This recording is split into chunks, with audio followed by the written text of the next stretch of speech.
My own daughter called the cops on me for kicking her cheating mom's ex out of my house. So I went full nuclear and made them seriously regret it. Sup, Reddit. Have you ever thought you'd walk into your own kitchen and realize you're basically the least important guy in your wife and daughter's life? Behind her ex-husband who's sitting at your table like he pays the mortgage? Yeah, me neither. But there I was, holding my promotion paperwork while all three of them looked at me like I just crashed their family reunion. Grab some popcorn because this gets wild. Let me give you the context before we get into it. I'm 39 years old. Been working in logistics management for 15 years. Started as a warehouse associate making $12 an hour. Worked my way up. Floor supervisor. Operations manager. District manager candidate. The whole climb. Married Eloise 14 years ago. She's 38. We had Pearl a year later. She's 18 now. I was there when she was born. Changed her diapers. Taught her to walk. Read her bedtime stories. Did everything a father should do. Eloise worked retail when we met. Quit after Pearl was born. Said she wanted to focus on being a mom. I was fine with it. Worked extra hours. Picked up overtime. Made sure we had everything we needed. House in a decent neighborhood. 2 cars. Savings account.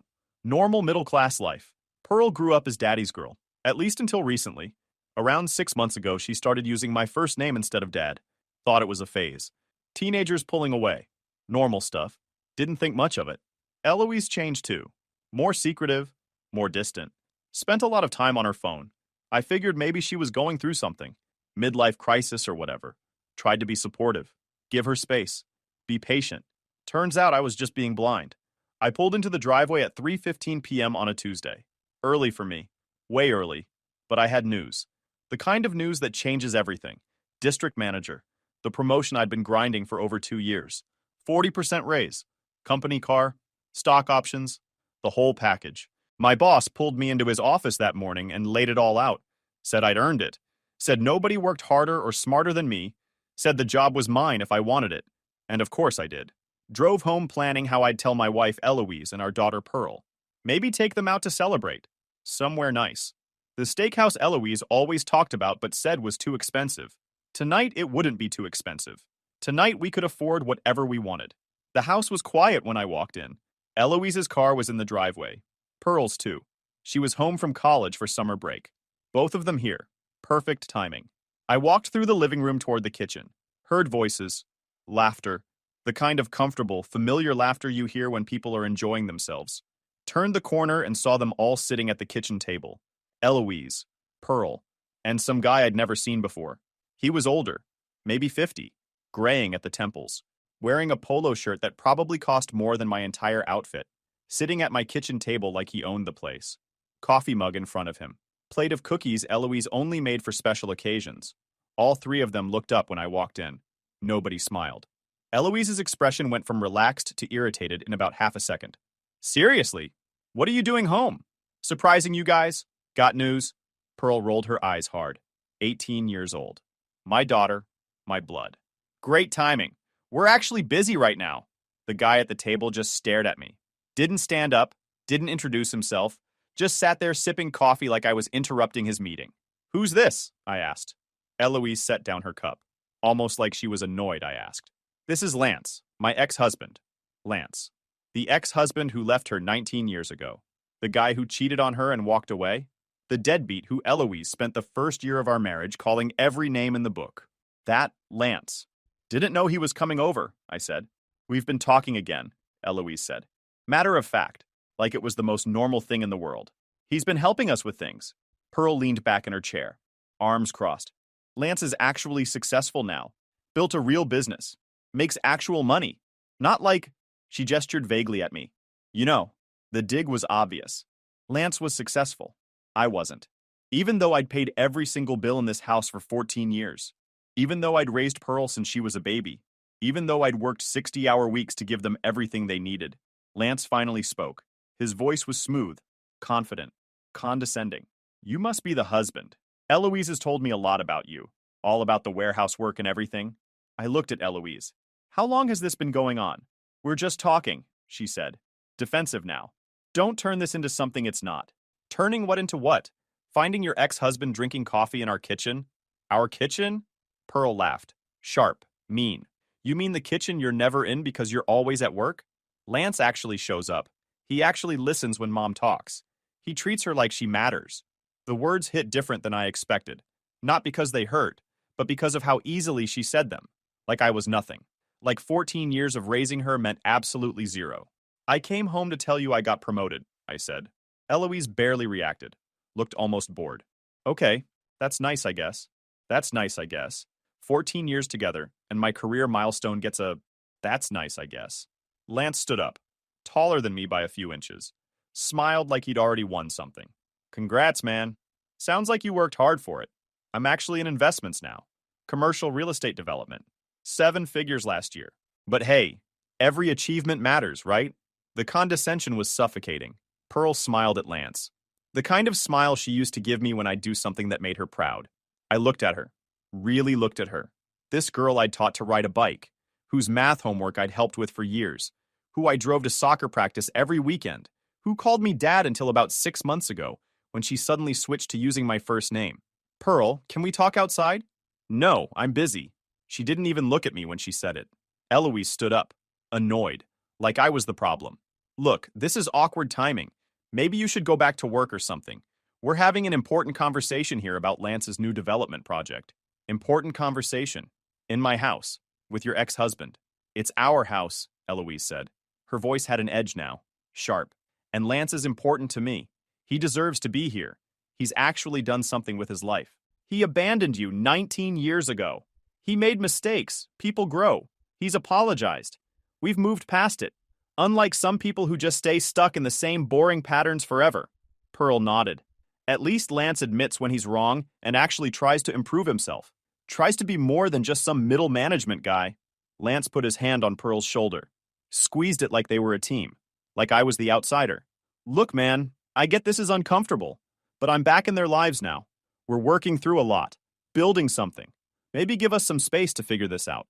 Give them space. In my house. At my kitchen table. While I stood there holding my briefcase with promotion paperwork inside that nobody cared about. Get out, I said. Lance raised his eyebrows. Excuse me? You heard me. Get out of my house.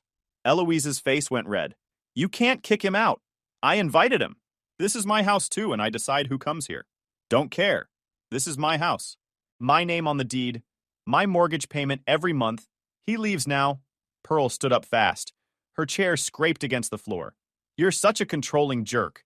You can't handle Mom being happy. You can't handle that Lance is actually successful and interesting and not some boring warehouse manager who thinks a promotion is a big deal. I'm not a warehouse manager. I'm district manager now. There's a difference. Who cares? She was yelling now. Full volume. Entitled rage. You're still just a guy with a job. Lance built an empire. He has real money. He has respect. He has status. All you have is a paycheck and a bad attitude. Eloise moved next to Pearl. United front. You need to calm down. This isn't about you.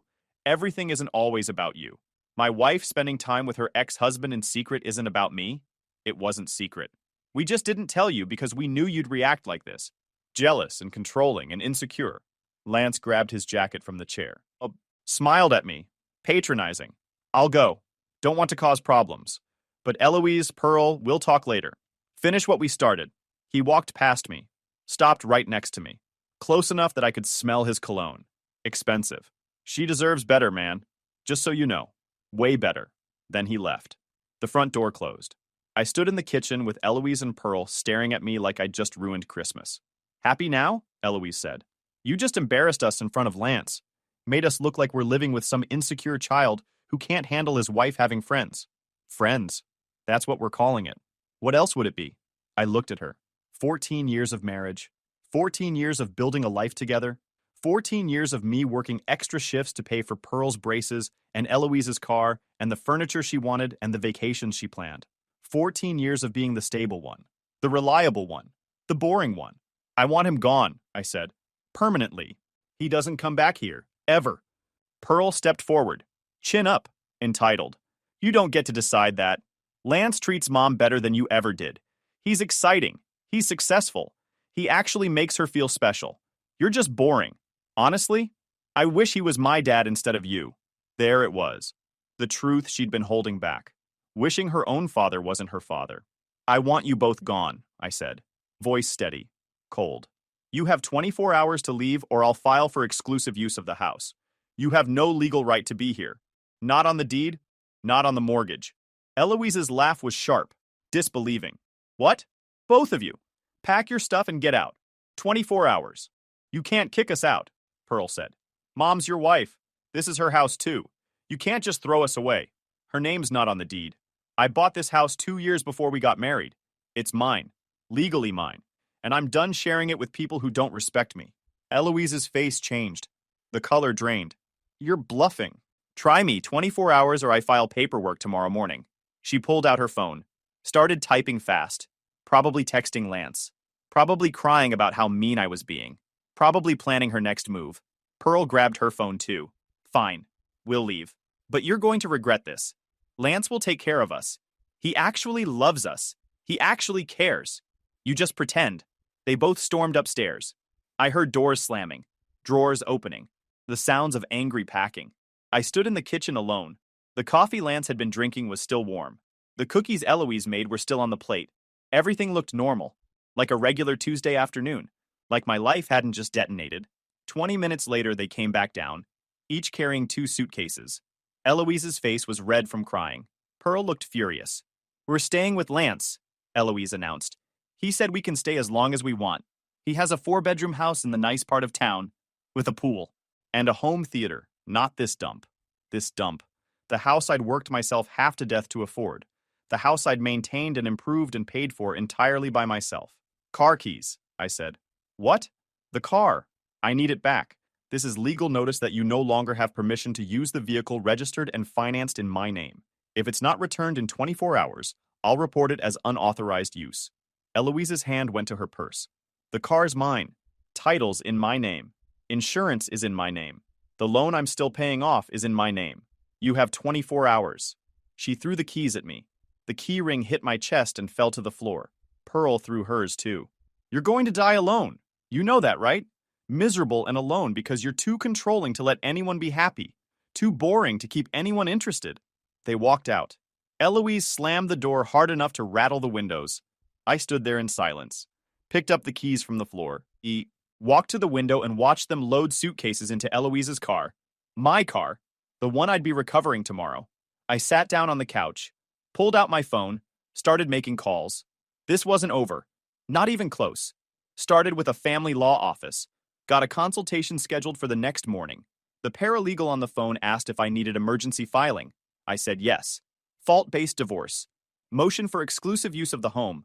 Temporary financial restraining orders. Emergency hearing request. The whole package. Then I went through the house. Gathered everything that belonged to Eloise. Her clothes, her jewelry, her decorations, her books. Everything. Packed it all into boxes. Carried the boxes to the garage. Stacked them neatly against the wall. Took photos of everything for documentation. Did the same with Pearl's stuff. Her room became empty in about an hour. Clothes, posters, makeup, school supplies. Everything went into boxes. More photos. Called a locksmith for emergency service. Needed all locks changed immediately. He said he'd be there in 45 minutes. While I waited, I went through Eloise's things more carefully. Found her laptop in the bedroom closet. Powered it on. She'd left it logged in. Amateur hour. Her email was open. Scrolled through. Found exactly what I expected. Messages from Lance going back 4 months. Started casual. Old friends reconnecting. Then got personal. Then got romantic. Then got explicit. They'd been planning this. Eloise and Lance. Getting back together. Pushing me out. Making me look like the bad guy so they could justify it. Screenshots. Dozens of them. Saved to a flash drive. Uploaded to cloud storage. Sent copies to my new email account. Evidence secured. Found text messages on her iPad. Same story. 4 months of planning. Her talking to Pearl about it. Pearl encouraging her.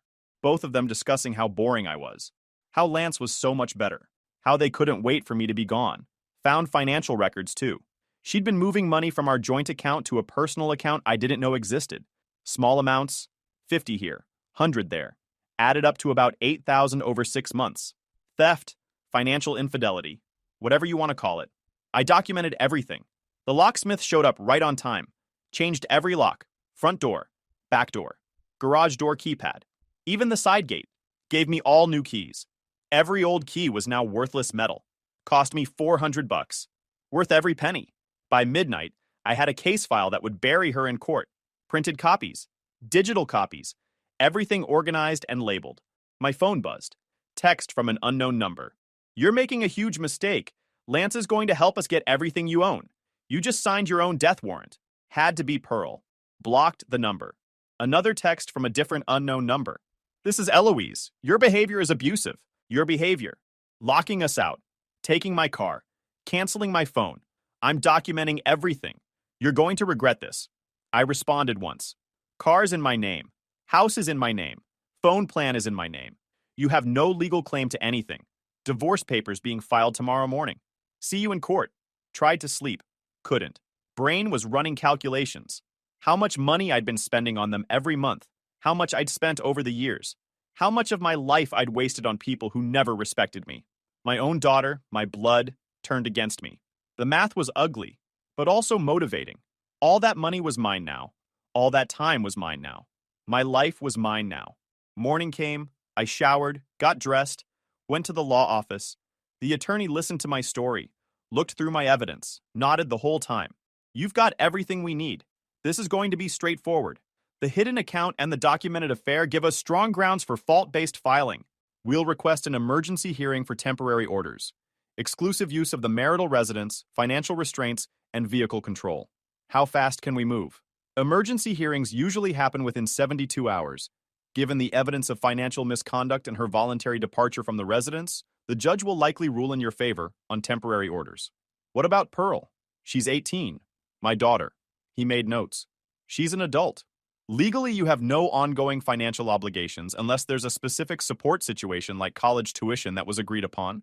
But if you want to cut ties completely, you can. I want them to get nothing from me. Zero. We can make that happen. The fault-based filing with adultery evidence puts you in a strong position. You'll get everything. Do it. Papers were filed that morning. Emergency hearing scheduled for Friday. 3 days away. I went back home.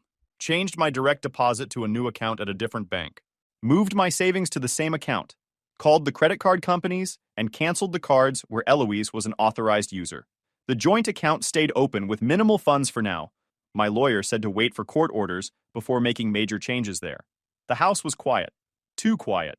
14 years of noise and chaos and constant demands. Now it was just me. Felt good. 24 hours passed. The car didn't come back. I contacted my insurance company, explained the situation, got legal advice from my attorney. He said since I'd given written notice and she'd refused to return it, I could recover it myself as long as I had proper documentation. I went to Lance's address that I'd pulled from property records online. The car was sitting in his driveway. I used my spare key, drove it home, called my attorney immediately, documented everything, notified the insurance company it was recovered, removed Eloise from the policy, all legal, all documented. Friday morning, court hearing. I showed up with my attorney, evidence binders, financial records, screenshots, photos, everything. Eloise showed up with Lance, no attorney, looking confused and angry. The judge reviewed the evidence, the hidden account, the affair, the voluntary departure, the vehicle situation, my sole ownership of the house, the financial records showing I'd paid for everything.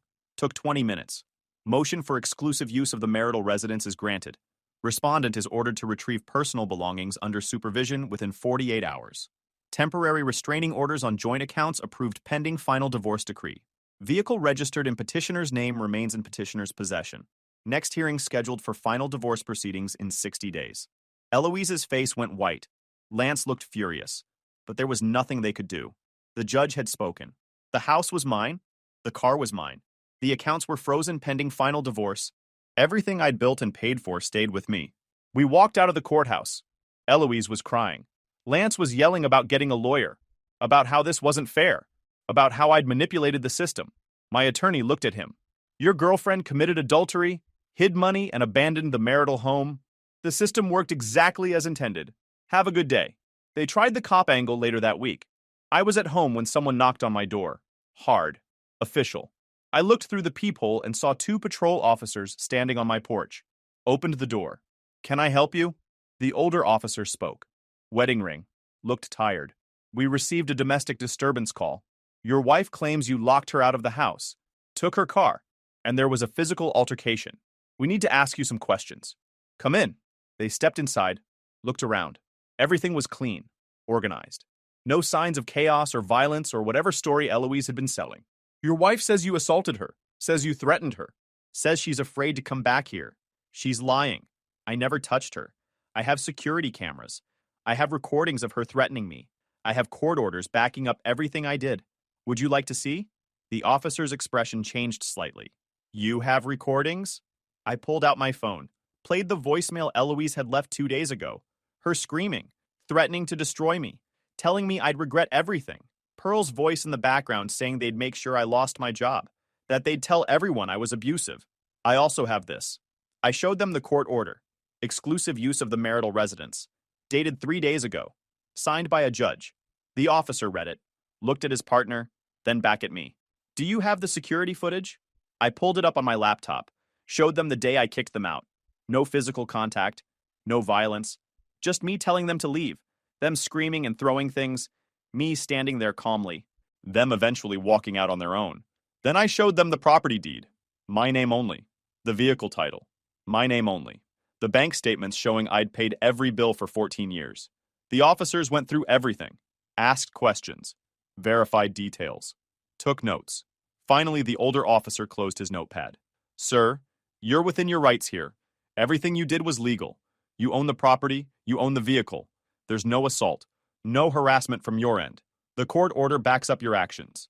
We'll document this and note that the allegations appear unfounded. What about the threats she made? The false report? We'll include that in our report. If she continues making false allegations, you can pursue charges for filing a false report. Keep all your documentation. They left. I stood in my doorway and watched them drive away. My phone rang. Unknown number. I answered. Put it on speaker. Started recording. You think you're so smart? Eloise's voice, shaking with rage. You think you can just throw us out like garbage? That's my house, too. I lived there. I have rights. Your name's not on the deed. You have 0 rights. The court agreed, and you're being recorded. You're going to regret this. I already called the police. I told them you assaulted me, that you threatened me, that I'm afraid for my life. They just left, saw all my evidence, told me you filed a false report. Keep going and you'll catch charges. She wasn't listening. You left me with nothing. No car, no phone, no money. That's abuse. That's domestic violence. They're going to arrest you. The cops just cleared me. The court gave me exclusive use. Everything I did was legal. And you threatening me right now is on record. Then I heard movement on her end. Muffled voices.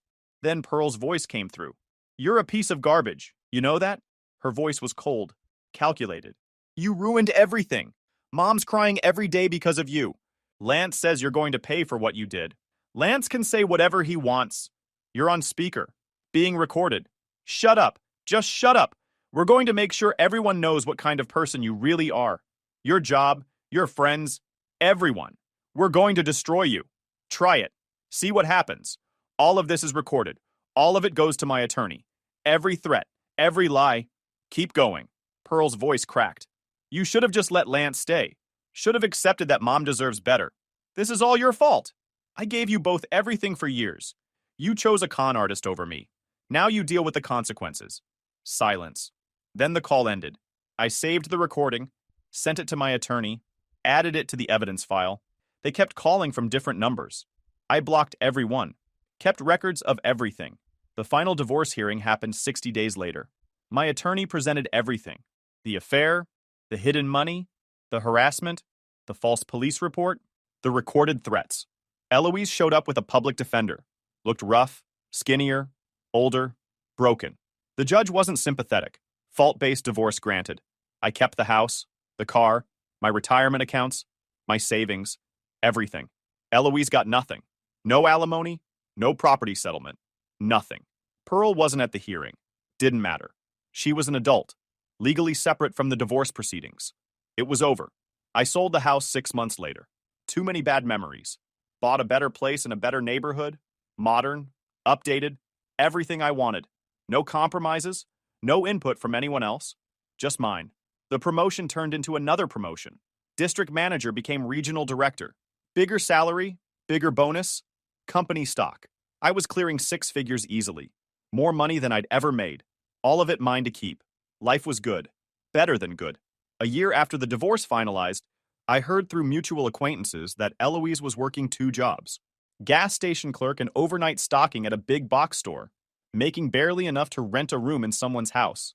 No car, took the bus everywhere, lost weight, looked older, broken. Pearl dropped out of community college, couldn't afford it, working at a fast food place, living in a studio apartment with 2 roommates she found on Craigslist. No social life, no friends, no money for anything extra, just surviving paycheck to paycheck. Lance's business collapsed 3 months after the divorce. Over-leveraged investments, lawsuits from investors. The bank foreclosed on his house, repossessed his cars. He disappeared after that, changed his number, vanished, left Eloise and Pearl with nothing. I was leaving work on a Thursday evening, late, about 7. Parking lot was mostly empty. I walked to my truck and saw them standing there, waiting. They looked rough. Eloise's hair was greasy, clothes worn. Pearl had dark circles under her eyes, both of them skinny, tired, desperate. I stopped walking, kept my distance. What do you want? Eloise stepped forward. We're desperate. We have nothing. No money. No help. No options. Not my problem. Pearl spoke up, voice weak. None of the attitude from before. Please. We're barely surviving. Mom works 2 jobs and still can't afford rent. I'm working full-time and going to school. We're drowning. You made your choices. We were wrong, Eloise said, tears starting. I was wrong. Lance was a mistake. A huge mistake. You were good to us. I threw that away. I know that now. Please. We're begging you. Begging won't change anything. What do you want? Pearl asked. An apology? We're sorry. We're so sorry. You were right about everything.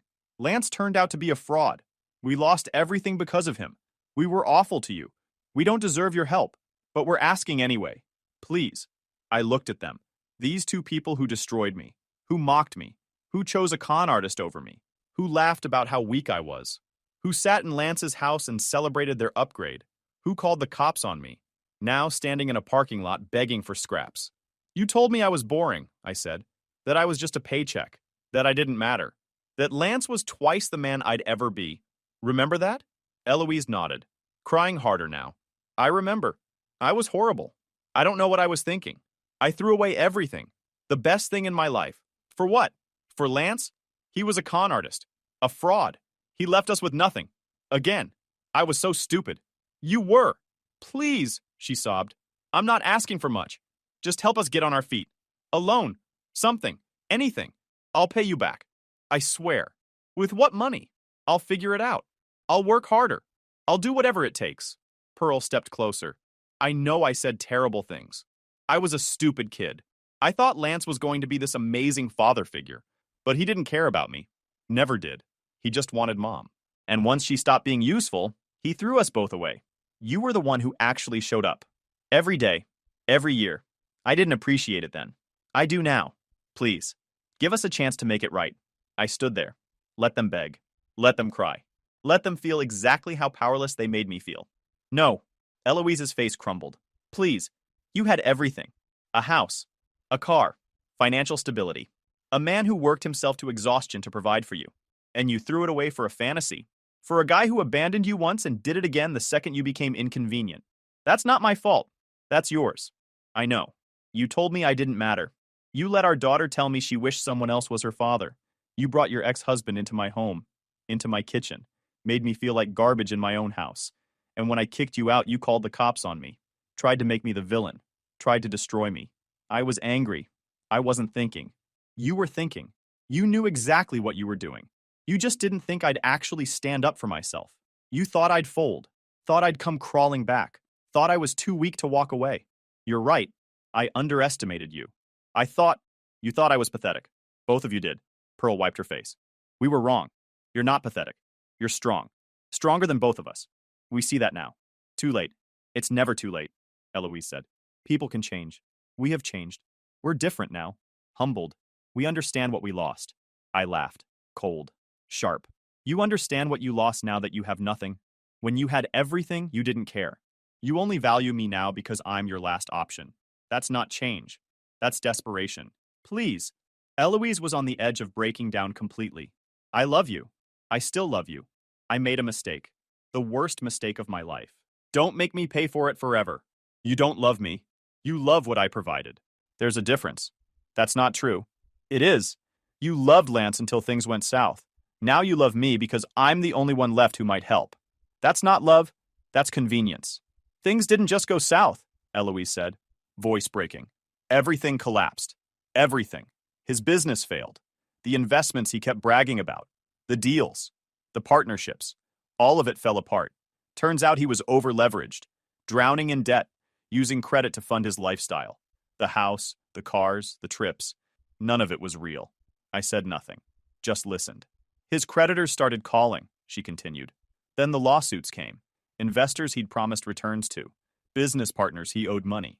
The bank foreclosed on the house, repossessed the cars, everything. He lost it all in 3 months. He kicked us out before everything collapsed, Eloise whispered. Told us we were dragging him down, that we were liabilities, that he needed to focus on saving himself. Said we were trash, that we'd always be trash, that no amount of help would ever make us good enough for his level. Then he changed his number and disappeared. Pearl tried again. What about me? I'm your daughter. Your actual daughter. That has to count for something. You said you wished Lance was your father instead of me. You made your choice. But I'm still your daughter. Your blood. Biology doesn't mean loyalty. You proved that. Please, we'll do anything. Whatever you want, we'll sign anything. We'll agree to anything. Just help us. Please. We're going to end up on the street. I pulled away. Then end up on the street. Not my problem. You're really going to let us be homeless? You really chose a con artist over a man who gave you everything.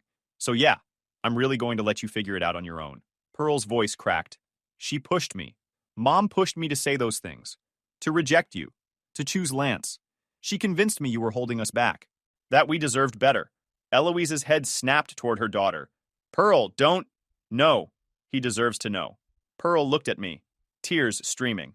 Every time I started to feel guilty about how we treated you, she'd remind me about Lance's money, his house, his lifestyle. She'd say you were just average, that we were settling, that I deserved a real father figure, someone successful, someone impressive. That's not, Eloise started. It is. Pearl's voice was hollow. You coached me, rehearsed with me, told me exactly what to say to hurt him enough that he'd let us go without a fight. You said if I made him feel worthless as a father, he'd back off. Stop trying to keep us. Make it easier.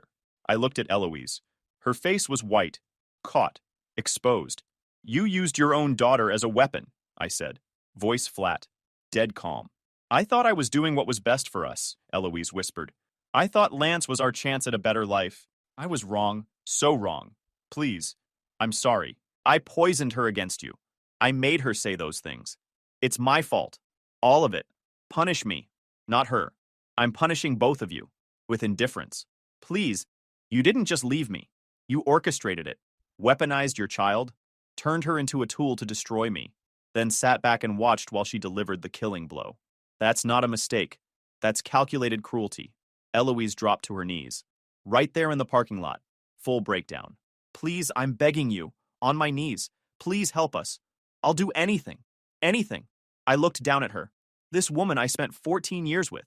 Who I trusted. Who I loved, who destroyed me without hesitation, who turned our daughter into a weapon, who walked away smiling, now kneeling on concrete begging for help from the man she threw away. Get up. Not until you agree to help. Then stay there. I walked around her, got in my truck, started the engine. Pearl ran to my window, banged on it. You can't just leave us like this. I rolled down the window slightly. Watch me. We'll die out here. Doubtful. You'll suffer. You'll struggle. You'll work 3 jobs like I did. You'll eat ramen for months. You'll learn what it actually costs to survive without someone carrying you. Maybe that'll teach you something. I hate you. Good. Makes this easier. We're desperate. So was I. When you destroyed my life. When your daughter told me she wished I wasn't her father. When you brought your ex into my home and made me feel like nothing. Where was your mercy then? Eloise was still on her knees. Sobbing. Broken. I'm sorry. I'm so sorry, please. Don't do this. I looked at her one last time. No anger, no sadness, nothing. Just empty. You did this. You chose this. Now live with it. I rolled up the window, drove away, left them standing in the parking lot. Eloise still on her knees. Pearl crying. Both of them exactly where they put themselves. They made their choices. I made mine. That's how it works. Guys, we are so close to hit 100,000 subscribers on this channel. If you are not subscribed to the channel, please consider subscribing. It really helps hit that 100,000 mark. Thanks for making this dream come true.